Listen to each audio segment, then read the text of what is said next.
You wouldn't take your pictures with an iPhone. I wouldn't. Saved me probably, you know, 15, 20,000 a year. So I got into real estate 10 years ago, all because of Brian Sturgeon. I think I'm a little You too don't old. do the booty dancing stuff. Not that there's anything wrong with it. 10,000 taxes, 11,000 common charges. There So you go. 21K. Damn. A lot of the feedback you're gonna get is gonna be, you know, pretty negative. You have very savvy people. When you come on Thursday, it's game one. Because we all get to decide. The business, the way to shoot the video.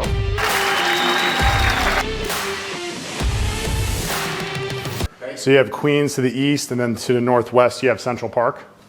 Right now we're in Midtown East. Okay.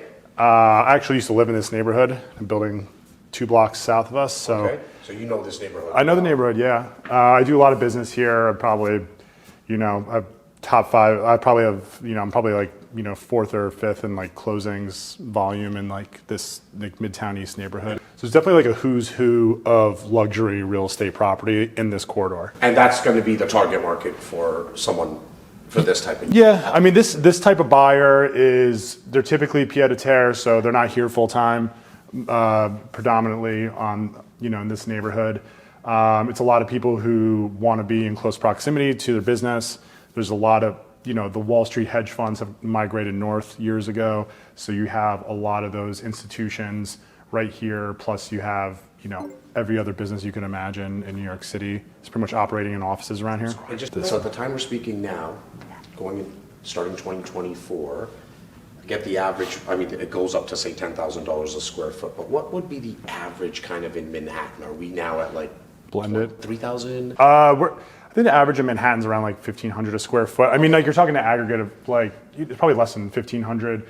But if you go like above, you know, Manhattan's kind of bifurcated in like south of Central Park, and downtown, and then like, you know, northern neighborhoods like Harlem and Morningside Heights. And, Got it, yeah, because like here, that. for us in Toronto, I mean, we're now like downtown Toronto core, we're hitting probably about $1,500 price per square foot. Yeah. New build's a little more. Yeah. And what a lot of people say is like, when is that going to stop? And we always try to educate people like, well, if people keep coming in, right, there's not that much supply. We always use Manhattan as the benchmark, right? I think just similar markets. Yeah, I think there's a lot of similarities between Toronto and I think Manhattan. that we're the little brother at times of Manhattan, and you can tell why. So what's your marketing strategy for a property like this? For this, we obviously do a lot of video marketing at Sirhan. You know, we're big believers in email marketing. And, you know, a lot of the times we're very B2B, we're very broker to broker. Mm-hmm. So, you know, 90% of the deals in this range are co-brokes. I mean, rarely do you have someone walk in. People don't really come in without representation typically. It's great if they do, but it's kind of not normal. So we're looking at brokers who have international connections, you know, people that deal in this neighborhood a lot.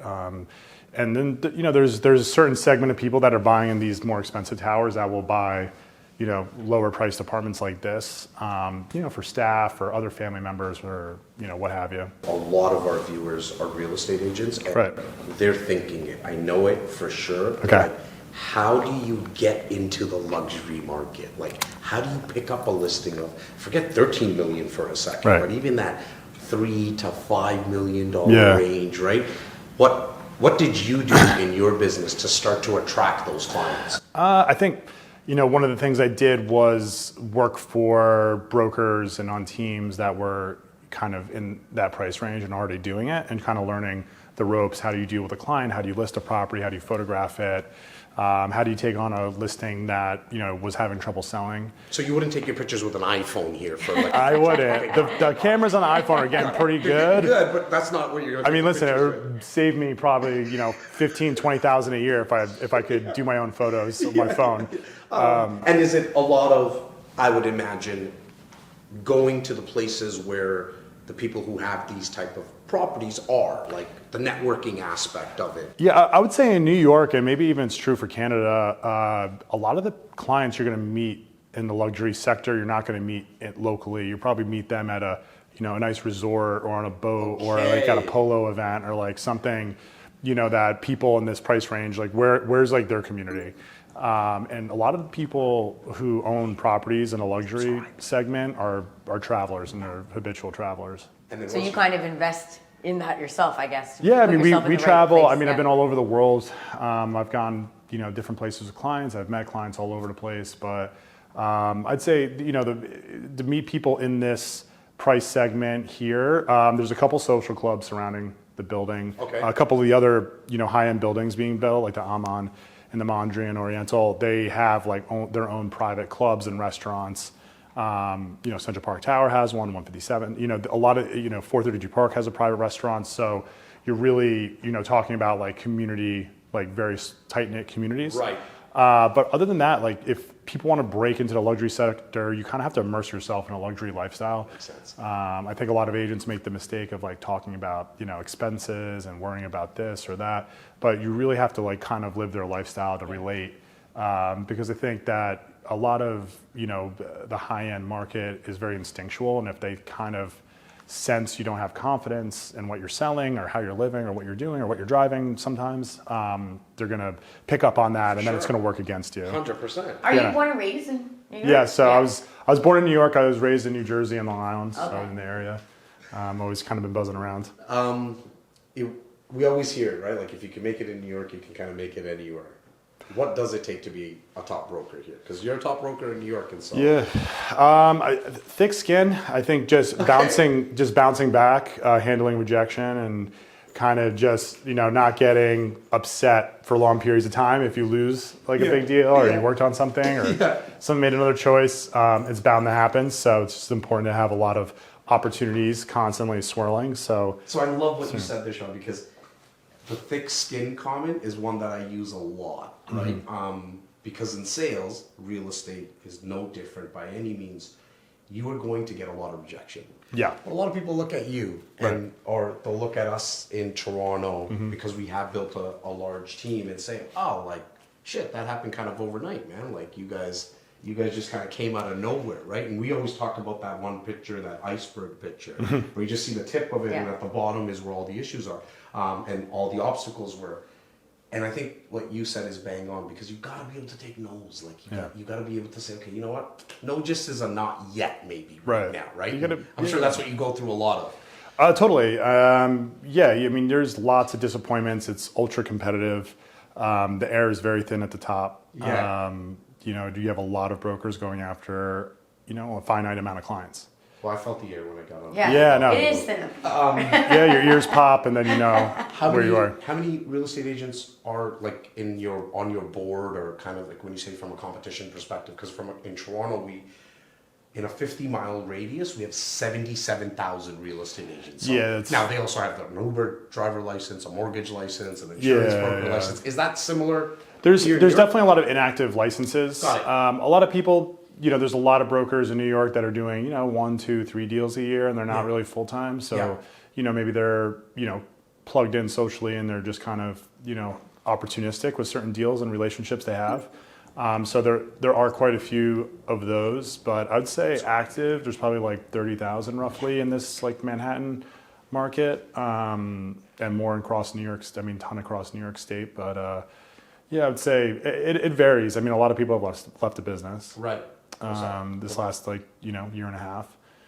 So I'm seeing a lot of people kind of inactive and maybe not. I mean, everyone's going to announce when they're doing deals or, they're entering the business, but like no one's going to throw a little Instagram party when they're hanging up their license or not renewing it. Yeah, that's true. We get loud, very specific when we're loud, right? Right. Do you guys call them maintenance fees here in New York? Like your monthly condo fees? Yeah, so we call them common charges for condos, Yeah. and then you have real estate taxes, and then So what are those looking like here? here they're over 11,000 actually. I'll look it up for you. I'm just gonna get the exact number. I get like number dyslexia sometimes. That's all right. I'm sure it's a good. Condo fees for you right here. All right, there it is. There it is. So real estate market, Sean. Yeah. Right now, Manhattan, New York.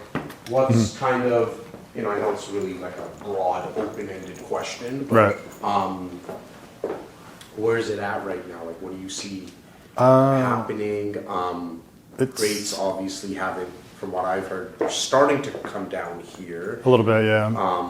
And I would think that real estate markets are kind of looked at, from my perspective anyways, it doesn't really matter where you are, depending on months of inventory and what Right. average sale prices are, that can kind of give us an idea where we're going? Is there a lot more inventory on the market now, or what do you see? The majority of the inventory was pulled off the market and didn't sell Okay. last year, especially in this kind of price point. So there were a lot of unsuccessful sales. Maybe we'll see them coming back in the spring, but prices have come down. There's been a couple pockets where prices have increased, just very specific sub-neighborhoods and buildings where, the low inventory issue has kind of resulted in a higher price, but the majority of the sellers on the market right now are serious about selling, and there's about a 10% decrease in prices last year.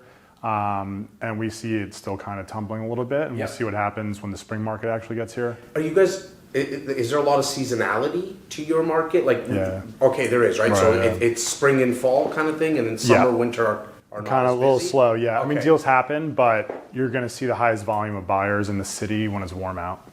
So a lot of people will be in Florida right now. Got it. Another question, in a market, in a price point like this, Right. 13 million, is this something that people see over and over again? Like the buyer, are they gonna come and take a look at this like 5 times? Or does that buyer see it kind of once, they know that this is what they want? So like for an average home in Toronto, it's $1 million right now.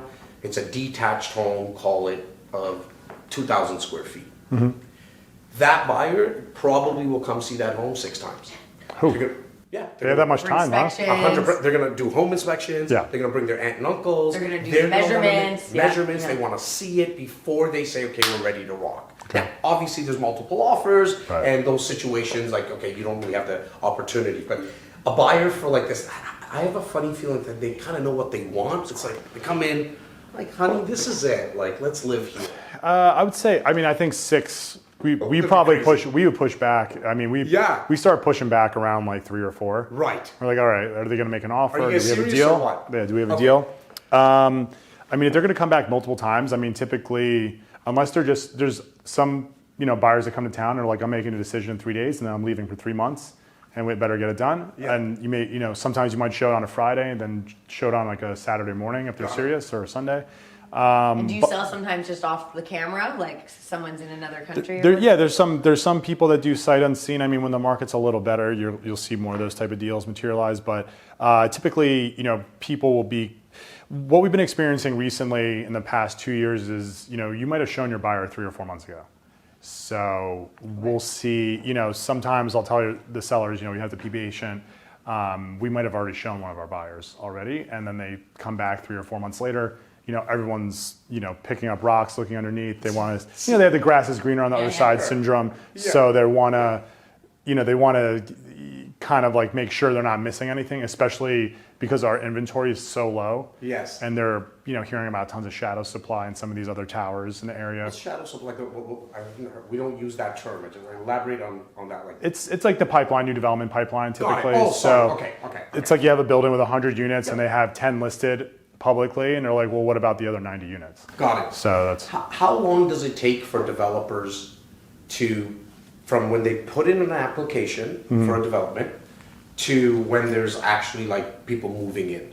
Do you know how long that process might take? Call it for a 30-floor building, 40-floor building. I mean, it just depends. I mean, I think a lot of it is getting the approvals. Yeah. A lot of these towers are assemblages, so you need to buy buildings surrounding it in the area, or you need to commandeer buy air rights from the buildings in order to get the variance to go that high Right. in a lot of areas. Okay. So that process can take years. Right. There's major developers who've been sitting on these assemblages of properties for a decade, yeah, and just waiting for the right time to kind of start building, right financing, the condo market or whatever. Yep. Kind of looking up so they feel confident, and the banks ultimately give them financing for the construction. And is there like 30, 40 buildings coming up on a yearly basis? Like in Toronto, we probably have for sale, because we do pre-sales.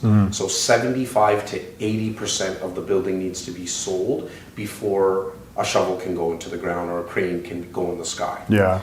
Is that kind of the process here? Like, do you guys go heavy on pre-sales? Well, the trend has been the last couple of years to wait for a model unit to be ready in a building before they Okay, go interesting. live. So we've, I think in 2014, 15, 16, we were doing a lot of pre-sales and sales off spec, selling floor plans effectively and renderings. But now a lot of developers will wait until a unit's actually ready to be So, shown. and do they get financing then, those developers? they- Because they for us, do. you can't even get financing for the project unless you sell up to the 80%. So are they Yeah. self-funding or? There's lots of different. I mean, a lot of the developers here go to Israel. They go in the bond market there. There's a lot of different funds that fund different portions of it. Okay. A lot of like mezzanine debt lenders. There's a lot of large kind of funds in the city Yeah. that will get creative with the financing, but they have aggressive targets, and they will kind of take equity back if you're late or you're struggling, and they might want to take control of the project, switch brokerage teams, all different types of stuff. Oh, yeah,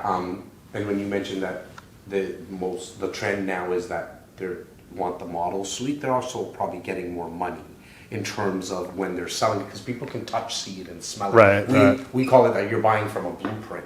Right. You have really no clue, and it was supposed to be 10 by 10 the room, for example, and then it shows up as 8 by 8 because they have it in fine writing that it could, the specifications could be off a little bit, right? Yeah, there's some of that here. I mean, we haven't had to deal with that in a while. Good. But any new construction, there's going to be a subcontractor that cuts corners or whatever. So Sure. there's always issues It's to deal with. because you guys are doing it. I have a funny feeling that we might follow, because what happens here, Toronto starts to kind of, other than just financing regulations and stuff, I can see a lot more builders self-funding, Laura, and then actually saying, you know what, we built a unit. Like, here's a unit, and now because you can touch it and smell it, we're asking Yeah, an extra and that's why they get a 50, bad rap. 60,000. Days over there. So So building like this, how long does something typically like this sit on the market? Months? Just to find that right buyer? I mean, at least I would say like 7 to 15 months. Yeah. I Yeah, mean, so I think that's where some agents also get it wrong, right? Because they want things to happen like overnight. Yeah. They want that overnight success, and, Yeah. and they have to prepare the seller too. That like, there's not just buyers for this type of property Mm-hmm. coming in every day. Do you get some feedback from people? Like when people come to look at the property, is there typical feedback that you get for a place like this, like room size or ceiling height, or it's not the nicest view? I mean, I don't know how you could complain about it, but what is? Yeah, I mean, listen, you hear everything. And I think a lot of people, their feedback will be like a pre-negotiation. So a lot of the feedback you're going to get is going to be, pretty negative. Yes. You don't get a lot of people, especially in this price point. You have very savvy people. I mean, there are a lot of buyers and owners who know more than the brokers about their buildings. Yes. Right. Just because they have analytical backgrounds, it might be in finance, or a lot of the people we deal with are the best in their field in the world. So you're dealing with like really intelligent Savvy groups of people, people constantly. It's just a completely different market. It's so neat, because for myself personally, and you can tell this is my dress every single day. Yeah. What I do, I work with that average price point of that $1 million Yeah. in Toronto. It's blue collar people, right? Right. They're, in Canadian dollars, they're earning 150 to 250, call it 200,000 as household income. Right.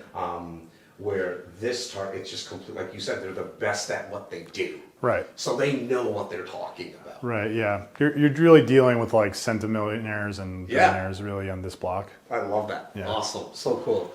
Lord, like look, if you were a traditional real estate agent, back like when you were, this is the market that you would go after. Oh yeah. So I got into real estate 10 years ago, all because of Ryan Serhant, quite frankly. really? Like I loved that show, and I was Yeah. like, this looks amazing. Silly me. I thought it was going to be a lot easier than it is. I learned that the hard way. Well, he makes it look easier. Yeah, right? yeah, exactly. Well, a 50-minute TV show really doesn't do it justice. Yeah, he doesn't right? sell that condo in 50 Yeah. minutes. Like that's what people think you can do. Well, like Sean, I mean, you gotta show up every single day. Like this is your full-time gig. Like, and you know what's going on. Like if there's another $10 million unit around Right. the corner, and if there's another $18 million unit, you know how to compare it and speak to it, right? Totally. Right? Really got to know your Yeah, your actual product. data, Yeah. your product. I think with the agents these days, it's we just keep your routine going. Don't just look at the end of a transaction like you're done. Just keeping your daily routine, especially in a market that's kind of struggling. You want to just continuously do the same things you're supposed to be doing every day, and not just take a bad transaction or losing a deal or whatever so personally, because you have to do the same thing the next day, whether it's prospecting or following up or reaching out or tweaking your marketing or doing whatever, or creating content Yeah. or working on your brand, if you just kind of keep in your routine, I think that insulates you from a lot of, the unpleasant realities of the industry. Personally, that's like my new philosophy. The unpleasantries, I like that. You said that nicely. Great segue, because you said content. For people who are watching and listening, make sure you go follow our boy Sean. Is like Instagram's your thing? Is it more YouTube? Instagram typically, yeah. Got it. I have, a little bit of a TikTok. I think I'm a little You too don't do old. the booty dancing stuff. Not that there's anything wrong with it. I sure hope he does. I mean, listen, I've seen some data. I've seen, people don't want to see me twerk. So, You're not the twerking kind. Got it. no, I'm What not did going to. content do for your business? I think it just kind of helped me scale. So it's like if you have good content and you're, kind of talking to good people and on good channels, I think it kind of scales the conversation for you. And, we do a lot of hand-to-hand combat in this business. So it's individual phone calls, sending out postcards, texts, emails, what have you. But when you're doing content, it's almost like you're making 500 phone calls at the same time. So true. Recently I've been getting stopped on the street. I mean, even in New Jersey by people outside the real estate kind of And that world. never happened 5-6 No, years never. ago. No, I never thought I would be recognized by a random person, working on a restaurant, even like the doorman in my building. They're like, "We saw you on YouTube last night." I was like you have a 2.5 million views, and I was like, "Oh, do I?" You're like, thanks for letting me know. Yeah, so they were like, "You're famous," and I was like, I was like, "I don't know about that," But they're like, people get really revved up about the content. That's another routine. I was on a podcast with Vince Rocco. He has one of the biggest podcasts in real estate. So I was on his podcast for like over 2 years, and that was 0 video, and I was still washing around the industry, and I was getting approached by a lot of managing directors of new development and like really top industry people, like really liked what I had to say on a weekly basis from being on a podcast. And so even that little stuff can have a tremendous amount of impact. What helped you get over the insecurities of putting yourself out there? Because I think it's safe to say that we all did, unless you grew up maybe as like an actor when you were 2 years old, right? But what kind of helped you? Because there's so many people that we speak to that I think they get it now in 2024, like as a real estate agent, we were speaking. They certainly know they should be doing it. Yeah, and I think they now know that if they don't, they're going to be left behind because they get to hear what you just said. Right. But it's still something that stops them, and so we always like to find out like what helped you get over it. Yeah, I mean, I think just taking the first step in content creation is usually the most difficult. I found that like kind of breaking up workflows, if you're going to be creating your own content, is very good. So you don't want to script, record, and edit and post in the same day. Okay. So you want to kind of break those. If you're doing it by yourself, which is the free way to do it, right? Yep. You want to break up those functions on different days. So you don't want to try to create a video and one day, if you're trying to edit or add captions or effects or is that because from a focus perspective, is that what you're saying? That yeah, from a burnout. Yeah, I think just okay, I never heard it like that, man. Right. Yeah. So it's like working out. Like, are you going to do your yoga, weightlifting, and running all in the same day, or are you going to spread it across the week? Because one, you'll be able to keep doing it if you do 3 workouts on one day. You're not going to be able to work out the next day. And I think that goes for content creation too, because mentally it's going to drain you if you try to cram it all down in one day. Yeah. So I think just like also speaking to people about the technical side of like what is start to finish kind of look like and kind of painting that picture, and then that helps a lot of people take the first step and then remain consistent and not burn out and just being like, I made 10 videos, like I'm done, like and they don't, and they didn't get the traction usually that quickly, right? Like you need consistency over time for the most part. You do. So I recommend, I've spoken to Glenda Baker about this a lot. Shout out to Glenda Baker. Yeah, shout out. Yeah, I'm a glitterati. I'm a glitterati. Yeah. So I've done podcasts with Glenda, and she's kind of dialed it into a science for herself. She records, I think, once a month. Okay. And that used to be an 8-hour day, and now it's kind of condensed into like a 3, maybe less. She's gotten better and quicker. She's gotten better. More effective. Yeah. So you get like efficient at it. Like and then you do kind of develop kind of like this acting mentality Yeah. where you can kind of turn it on. It's so true. And you just kind of get this mindset, and then you go back, you watch your content, and you remember what you felt like while you're recording it, and you're like, oh, I should position myself this way, I should do this. And it's like playing a sport. It's like watching game film, watching your practice recorded. This is why athletes watch game film of every sport, is because it helps you learn from another perspective. And I think that's important with content, because for a very long time I refused to watch my own content. Yeah. Well, it is a little odd at the start, right? It's a little cringy to watch and listen to your voice. It is, yeah. Especially, it just depends on your personality type too, right? Like if you love looking in the mirror, you're gonna love your content too. Yeah. But like if you have a hard time, writing about yourself, I have a hard time writing about myself. Okay. It's like giving yourself a haircut sometimes. Like, yes, I can do it, but like, is it gonna like yield the best results? Yeah. Well, like, Clyde actually does cut his own hair. Oh, does he? Yeah, we've been actually surprised how good it looks, him doing it on his own. Nice. Yeah, so do you have a team that follows you around as well, or? Yeah, so I have a couple different people I work with, just depending on like the nature of the content, if it's going to be in the city, outside the city, and then for the listing videos and everything, we do that all in house at Sirhan. So we have Sirhan Studios, which is great, and then they do some lifestyle and branding content, but we typically work with them on like listings and signature listings like this. We get like a special package for that, so that's nice. And like when you started, like your personal content, were you like doing more like kind of just selfies, or like in a selfie video, and then, or just doing it kind of by yourself, or did you go right into let me get some team members? Yeah, I went straight into the kind of hiring of camera crew and editor and everything, and I've gone through a couple of iterations. I've overpaid for it.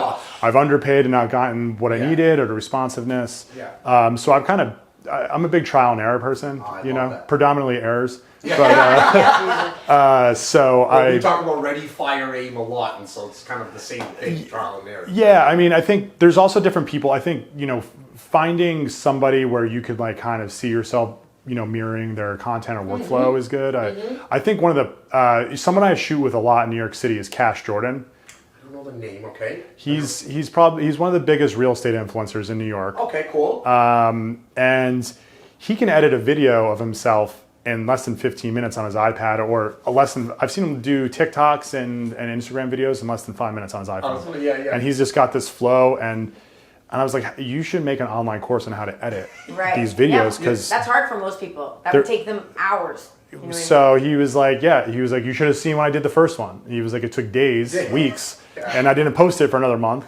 But he's like, video 500. It turns out you get pretty good at it. That's what it is. It's the reps. And if people are looking at this to do real estate content, like maybe don't start with the real estate content, because it can be kind of dry and it feels like more work. But like maybe make a video about like your ski trip. Like maybe do it about your hockey game. Maybe do it about like you're cooking gonna or cooking. another passion of yours. Yeah. And so like Yeah. Laura That's does all I've done burgers in New and York. pizza is stuff. eat, That's eat, her eat. thing. I do have a question about this property. I'm going to take it back to the property for a sec. What's kind of the budget that you need to set aside to get this type of property ready to go on the market? Is it a big investment? Like I know you mentioned it can like be. 20 grand for photos in a year, but like are you staging usually? Is that something that you provide? Yeah, I mean, photos for something like this can range between, it just depends on the vendor you're going to use, right? I mean, you could, but a lot of these bigger, $10 million plus listings for photos, you're talking like $1,000 to $1,500 for certain photographers. Some, if you have a relationship there, you have like a house photographer or someone you have a kind of deal with your company, will do for less. The video content with Sirhan, we have marketing budgets, that those are deducted from, which is a great value for us. Like floor plans, postcards, we do custom websites for this. For sure. So like each property, at least to get it on the internet, you're spending a couple $1,000s. 100%, yeah. And then obviously, if it doesn't sell, unfortunately, you're in the hole of that. But Yeah. that's the risk. That's the risk, right? Yeah, listen, we've paid for staging. We've done a lot of different, paid video content, press, advertising, mailers, all different types of stuff. Every single property, I do is like a completely bespoke marketing plan. I have like a basic template of like things that we have access to, but like everything is a little different. Like not, the same old is not going to work for Do you every single normally company. do like a broker's open or an agent open? We'll do it. I mean, depending on the building and the resident, we'll do something special for each one. So, right now we're planning on doing like a private equity meetup dinner. So we're doing an omakase with people, a bunch of people that can afford the apartment. 10 to 15 people. In the unit? Yeah. Okay. Yeah. I thought maybe like you might do it in one of the amenity spaces, but like even just in the unit, and everyone here. I'm big on event. I'm big on like the event activation kind of methods. So we'll even do private things for top brokers. We'll do gift bags, things like that. And just my philosophy is like you got to see it to sell it. Like you really got to walk the property in order to get someone to bring a buyer. I mean, like, to be honest, right? And as we walk, we saw it online, and we're like, oh, this is nice. It's completely different when you're walking it in yourself. Yeah, the scale of this is pretty impressive. Do you like with sellers? Do you ever have where you guys like butt heads? They don't understand the vision. Oh yeah. Yeah. Okay. I'm not saying these people. Not these. If they're watching, not these people. Yeah. I mean, I think there's always like back and forth. I mean, I always try to collaborate. Like I think of it as a partnership. I think there's a lot of brokers and agents out there who, they come in as the ultimate authority. But, for me personally, I've learned a lot from my clients over the years. And they're in various industries where they've had tremendous amount of success. And, a $13 million deal in their business might be small. So it's like, what can I kind of, glean from them versus like what I've experienced. So I always try to make it kind of like a collaborative effort. And, I'm not barking orders, but neither are they. Right. So you use that magic word, right? It's a collaborative effort. You got to build that relationship. Yeah. And they'll understand over time, as we mentioned, like this could take 6 months. It could take a year before we get the right buyer at the right price. There's always a buyer. Right. It's just a matter of time, right? It's a patient market right now. Yeah. I mean, you really have to have some level of patience, or you got to lower your price. Which Well, if also you're going to doesn't go lower the well. price of this unit by about $10 million, call me. Okay. Cool. I may know someone By the who way, wants the to carrying pick it up. costs on this are 10,000 taxes, 11,000 common charges. So 21K, 5,000. Yeah. So Yeah, this is incredible. This was incredible. Thank you for taking the time. If you found that episode valuable and you want to watch more of the Jazz Takhar podcast, click here. If you want to see more videos in general, click here.